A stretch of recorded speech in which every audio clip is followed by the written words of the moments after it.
Hello, everybody.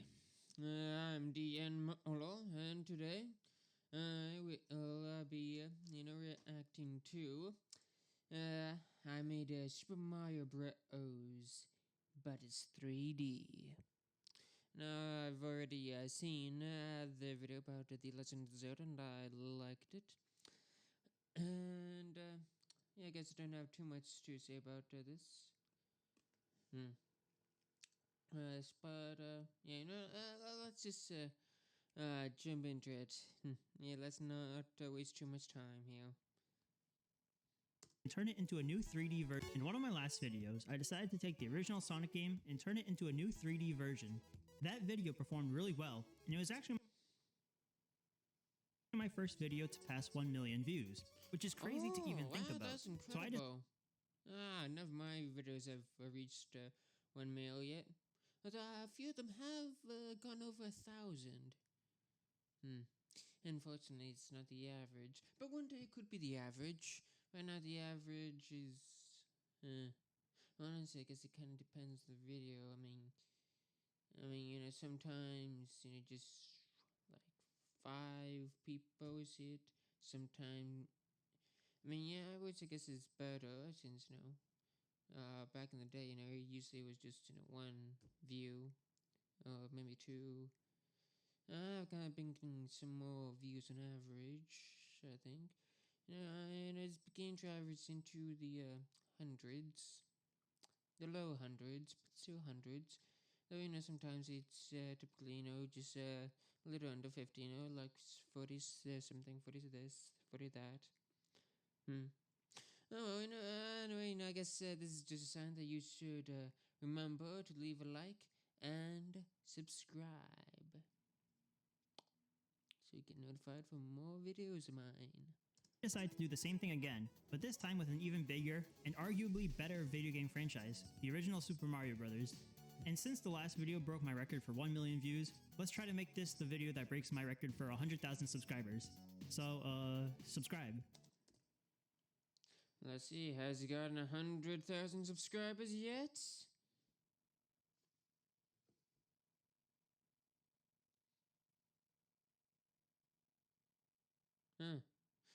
Looks like he's got 815 subscribers.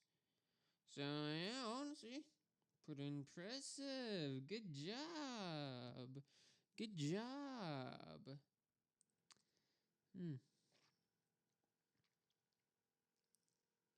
Yeah, pretty good. Very good.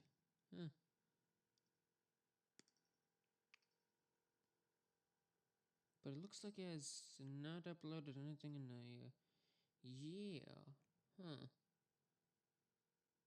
That's a bit of a shame.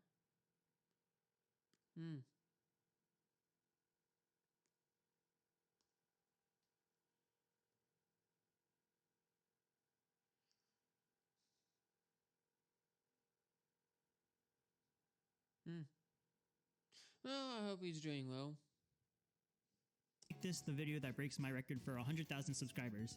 So, subscribe. The first thing I decided to do was figure out how I was going to make the change from 2D to 3D. When remaking Sonic, I just decided to find a model of classic Sonic online, but this time I wanted to try something different. Old games like Super Mario Bros. Were made using sprites that consisted of 2-dimensional pixels, but there's actually another form of pixel art that uses the third dimension called voxels, which is basically the form that Minecraft builds take. Oh, wow, that's pretty cool. That's interesting. I've seen voxel art of the old 8-bit Mario before and decided to make a game entirely in this art style. So the first step was to make a 3D version of all the 2D sprites, and oh, this is gonna take a while, isn't it? Honestly, it's not like there's too many sprites and all that. After Nintendo did like to reuse the assets as much as possible in order to save space on the cartridges. I started with the running animation since the player will probably be seeing this the most. I grabbed 3 colors for the red, green, and yellow and started placing blocks down to make the 2D sprite. But the problem is that it's still basically 2D, so I had to figure out how to make it 3D. So I started studying existing voxel art of Mario to see how people go about making something into 3D. I don't have footage of me messing around with this stuff because it took me hours to do, and I'm starting to run low on storage space, so I'll just jump to the finished models. The body on all three of these models were completely different, so I had to make them from scratch. But luckily the head is exactly the same on all of them, so I could just copy and paste it over. The next step was to make a model for Mario while he's idle. Now this was a bit weird because no one is stands up sideways like the Chad meme at all times, so I had to edit it a little bit. His left arm was lower than his right arm, so I raised it up to make it symmetrical. Then all I did was take his head and rotate it the right way. And finally, the last model that I needed before moving on was Mario jumping. It was pretty much the same process as all the others, so there was really nothing new to show there. With all these models complete, I was able to start making him move around in the game. I started with the idle model and slapped on the character controller that I always use. It's a bit weird to just have him running and jumping around while he's in the idle animation, so I had to add in the other models. I made it so that when Mario performs a specific action, it'll activate the right model and deactivate the other ones. So when Mario jumps, it changes to the jumping model, and landing will go back to normal. Then when Mario's walking, it'll start a timer to know when to switch between the 3 run cycle animations. I also made it so that Mario has the ability to run when holding the shift key. He will run faster, and the time between running animations is decreased. The next thing I wanted to do was create a little play area for Mario to run around in. I started by making a couple of textures to represent the different blocks. I ended up with 5 different textures for the ground and other types of blocks. I could then use those textures to make materials inside of Unity, and then apply them to some cubes to make the blocks that I needed. For the question block, I made a second version of the texture without the question mark so that I could put it on the top and bottom of the cube. Then I made the little test area out of the different blocks I made, but Mario couldn't interact with anything yet. Naturally, I wanted to start making Mario interact with the cubes, so I went back and looked at what happened when Mario punched the blocks in the original game. When Mario punches a question block, it immediately changes the sprite from a yellow block to a brown block to indicate that it's been hit. Interesting. Yeah, that is true. That does happen in the game. It also plays a little animation that makes the block jump up a little bit. Knowing this, I started working on replicating that. I made it's gonna be a bit difficult to try to work that out. Animation using Unity's built-in animator to change the Y position of the block, which is basically just the height. Then I added a trigger below the block, and if Mario enters that trigger, the block will change materials and play the animation. The brick blocks also behave in a similar fashion. If Mario is small, hitting a brick block will make it jump up a bit, but that's it doesn't change materials. However, if Mario is big, then hitting a brick block will break it into 4 pieces. So now we have to figure out how to make Mario big. Everyone knows that grabbing a mushroom makes Mario bigger, so I started making a 2D version of the mushroom. Next I tried to figure out how to turn that into a 3D model, and finally I made it so that I could move along inside of Unity. Then I added a trigger to it so that Mario could pick it up and get bigger. And yeah, that's literally all I did. I just made it so that Mario gets bigger when he grabs the mushroom. It took me hours to make the first few models for Mario, and I didn't really feel like spending another few hours doing it all over again for a slightly taller Mario. So instead I just decided to compare the size between Mario when he's small and when he's big. The small Mario is 16 pixels tall and 12 pixels wide, and the tall Mario is 32 pixels tall and 16 pixels wide. This means that Mario gets 2 times taller and 1.33333333 times wider. I tried using these numbers to scale up Mario when he's bigger, but in my opinion it looks slightly off, kinda like skinny Mario, so I reduced it from 2 times taller to 1.6 times taller, and now it doesn't actually look that bad. Since Mario can get big now, we can continue working on the brick blocks. The old me would have just destroyed the block and called it a day, but now I finally started to learn how to use Unity's particle system, and now I can make cool effects like the cool kids on YouTube. In the original game, the block would break into 4 circular pieces, so I made an effect that breaks the block into 4 spheres since this is now a 3D game, and now it looks a lot better than just making the block disappear. Since I was in the mood for polishing up the game, I also made it so that the question blocks will shine by making the metal aspect of the material ping-pong back and forth between 1 and 0. And since I realized I didn't actually have a way of spawning mushrooms yet, I made it so that hitting the question blocks will spawn a preset item. The next thing I wanted to do was create the pipes. As always, I started with a 2D shape first, but then I realized I don't know how to make a circle using pixel art, so I had to look up how to do that. To save time, I only modeled one half of it, and then I rotated it and mirrored it to create the other half. But if I were to stay true to the original design, then that would mean having this really ugly looking black outline on the side here. It looks fine from a 2D perspective, but it doesn't look good in 3D, so I changed it to be the normal green color. And I also had to get creative when designing the top, because obviously you can't see what the top looks like from the original game. And with that, the top part is now done. I did the bottom separately because it can be used to copy and paste and make it into a taller pipe. And now with the pipe completely finished, I had to make Mario enter the pipe. Mario can enter the pipe by crouching in the original game, so I made Mario crouch by shrinking him down. Now when he crouches on top of a pipe, he gets brought to the center, faces the camera, and then I turn off collision and camera tracking to make it look like he entered the pipe. But he's actually just falling through the world. Forever. Then when Mario comes out of a pipe, I have to re-enable collisions so that he doesn't fall back through. With the pipes finished, I decided to make the bushes next, because they had the same color palette as the pipe. Unlike the pipe, the black outline actually doesn't look bad on the bushes, so I decided to keep it. And there are actually 3 different versions of the bushes, but the only difference between them is that they copied and pasted the small bush a few times to make the larger bushes. And by this point, I started to realize how much copying and pasting the original developers did when making the game. Like, watch this. Did you know that Goombas are just the exact same model as the mushroom, but just slightly modified to be able to fit their feet? Needless to say, it wasn't hard for me to edit the mushroom model to make the Goomba. I even used the same script I used to make the mushroom move to make the Goomba move. The only difference is that I had to make Goombas hurt Mario instead of giving him a power-up. And I also quote-unquote animated the Goomba by mirroring it every few frames to make it look like it was walking. Just like the game. Yeah, just like the original game. The only difficulty I had making the Goomba was trying to get Mario to stomp on it. I made a hitbox for Mario to jump on the Goomba. When Mario touches the hitbox, it's supposed to shrink the Goomba and make Mario jump a little bit. Half the time it works as intended, but the other half of the time, he misses the hitbox and hits the hurtbox instead, making him take damage.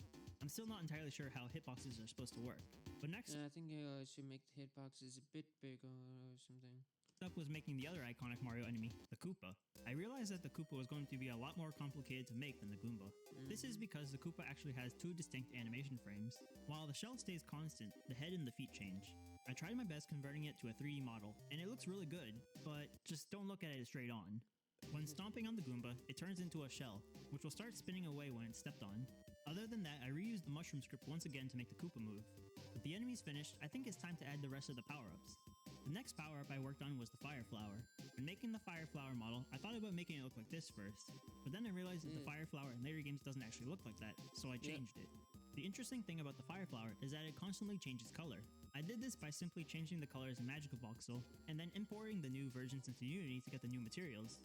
Then I could set it on a timer and swap between the materials every few frames.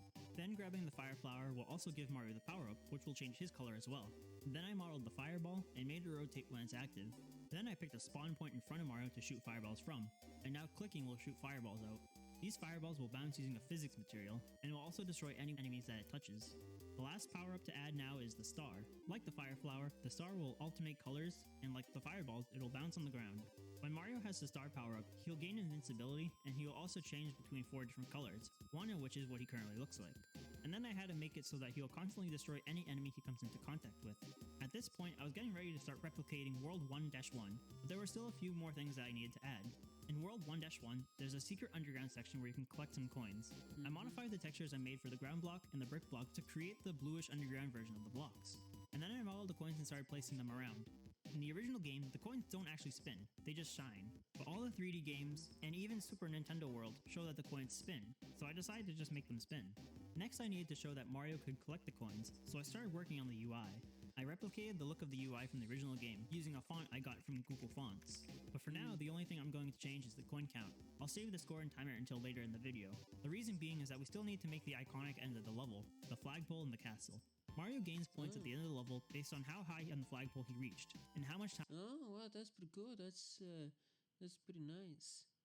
he had left when he finished the level. But first I need to model the flag and the castle. The flag was pretty straightforward. It was just a sphere on top of a very long 2x2 pole. Next I made the castle by taking a brick block, making a base, and then making the top. Then I made all the little pieces on the castle that stick up, and added the yellowish outline to both the top and the bottom. And finally I made the doorway and the 2 windows. Now to make Mario grab the pole, I actually needed one more animation model, so I decided to just take the jumping model and alter it a bit so both arms and legs look like they're reaching out. Finally, I can make it so that when he grabs the pole, he'll slide down and walk inside the castle. To do this, I made sure that when the pole is grabbed, the collision on the castle is disabled. So I placed a block inside the castle that will stop Mario from completely walking through the castle. This block will be important later again when calculating the final score. But for now, we need to work on the timer. The timer is weird because when it shows 400 time is left, that isn't actually 400 seconds. It's 160 seconds. Because why use something that already exists and works when we could just make our own? You can figure out how much time is left by taking what the timer shows and dividing by 2.5. I don't know why, that's just how it is. With that in mind, we can figure out how to calculate how much time is left and make an accurate timer. Then we can start calculating points. Mario gains points based on each enemy he destroys. He gains more and more points for enemy destroyed if he doesn't touch the ground. This is also how he can gain infinite 1-ups. Other ways he can collect points are from the flagpole and the time remaining when finishing the level. Based on how high Mario grabs the pole, he'll gain more points. In the later games, he gets a 1-up for touching the ball on the top, but in the original, he would only get 5,000 points. Then once Mario goes inside the castle, it'll start. That's interesting. I'm learning a lot about the game mechanics of Super Mario. I have very, very, very little experience playing Super Mario games. Like, very, very, very little. Giving them 50 points per each unit of time left. This is why the block inside is important. When Mario touches that block, the points start adding up. And now there's only one thing left to do, and that's to start making the levels. But I'm only going to be doing World 1-1 in this video. I found a picture of the outline of the level, and then used that as a basis to start creating. I placed blocks and the other stuff that I found, and first made a 2D outline. Then I stretched out the blocks to make it wider and more 3D looking. Then I started moving things around to make it have more depth than a 1 block wide level. I made a blue texture to create a skybox, and made it turn black when you enter the underground level, and the result is exactly what you're looking at now. I also started testing with other camera angles. Instead of a third-person camera like this, I tried doing an orthographic camera, like the one from Crossy Roads, but it was kind of hard to play the game this way. Ultimately, I think the best way to play this specific level would probably be the original 2D perspective, but I think this little game serves as a cool playable version of a Super Mario Bros. Diorama. As with all the other games that I remake on this channel, I won't be releasing this for obvious reasons, but I think it would be cool if Nintendo themselves made a 3D game in this style in the future. Well, honestly, I gotta say, I definitely would like. Yeah, it does look like something that I would like to play. You know, that it seems kind of fun. And that's pretty much all I have for this video. Alright, see ya. Well, that was a neat and simple video. As I didn't really talk too much during it. Yeah, yeah. I'm kind of sorry that I didn't have too much to say. Oh well, only 60 minutes is a lot shorter than I expected. Huh. Right. I hope you have a good day and goodbye then.